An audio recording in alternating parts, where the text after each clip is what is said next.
Hello again, Sam. Hi, good to see you again. Yeah, good to see you as well. And last time we spoke, it was before season 3, and I said the same thing to Kat as well. We talk about the travel that you guys do in the show, and I was thinking about France and Scotland, and obviously now it's expanded even more so. Tell us a bit about where we find the characters now at the start of season 4.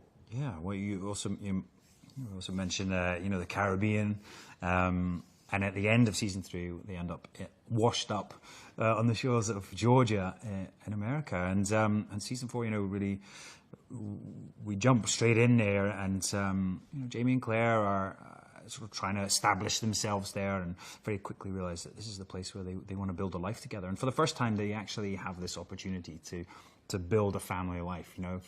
For almost for 3 seasons now, it's there's always been some sort of drama or some danger that they've been running from or moving from, and they finally tried to get to establish themselves in this new world, and they are essentially the sort of the first immigrants of this world. So it's an exciting time, and really exciting to present America in its fledgling sort of stages.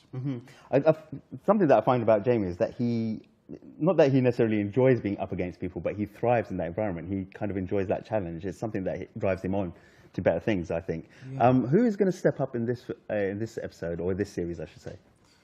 Well, he does. He does, but he also is, from season 2, playing in Versailles, having to play the politics of that. So he also knows when to play along with people and also when to challenge them.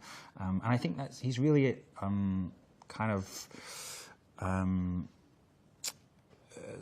he's achieved that in that he's achieved these skills now, and he can really use them to his best advantage. And here he has to strike a deal with the British and the Redcoats, who for past seasons, as we know, have been his arch rivals. And also he has the knowledge that in America there's going to be this great battle, this great war of independence. So he knows that they're not the winning side, but he certainly has to side with them for now to gain land and gain status. So yeah, he really is sort of playing everyone around him.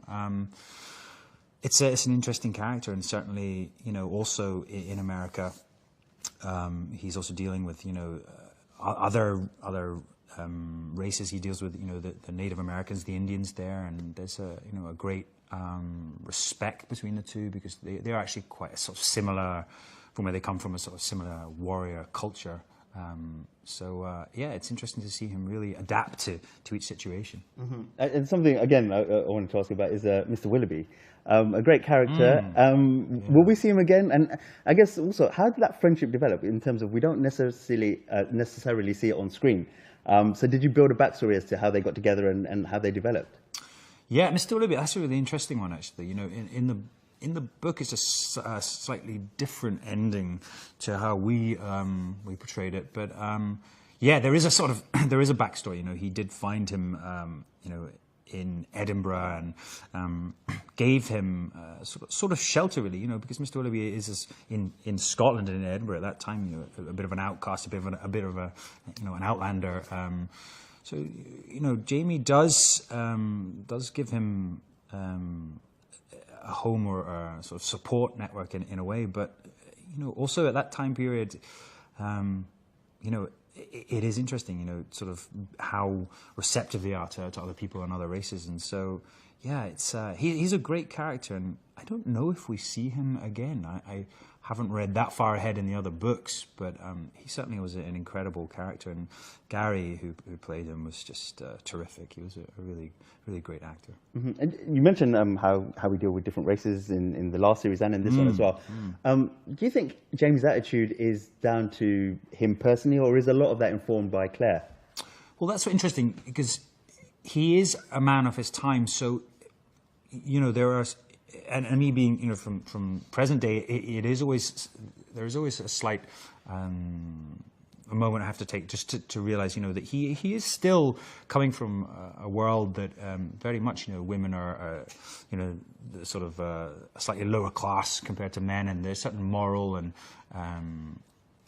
certain restrictions placed on them by, sort of social customs. So it is interesting, but Claire is always guiding him or teaching him to think differently. And certainly we do deal with slavery in this season. You know, we soar a bit in season 3, but we do have to deal with it, and very much so. Jamie and Claire have to deal with it without giving away too many spoilers. But you know, so they're constantly confronted by, you know, the sort of problems of the time, and obviously with Claire's knowledge of history, and you know, Jamie learns from her. Mm-hmm. Well, what's the biggest challenge for him in the new world then? I think in the new world, well, I think it's history really. You know, they come up against things like slavery, things like you know, the displacement of Indians, of the Native Americans.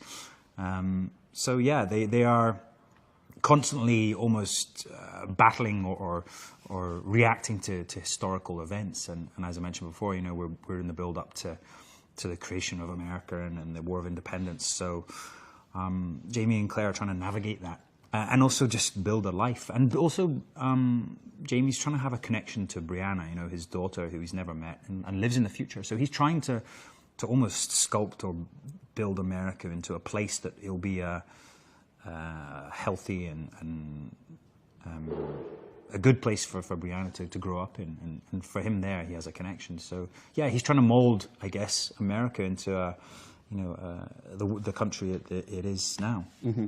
As well as being a father, as you mentioned, he's also a father figure to quite a few characters. Yeah. Yeah. How has that developed, and how has he taken on that responsibility?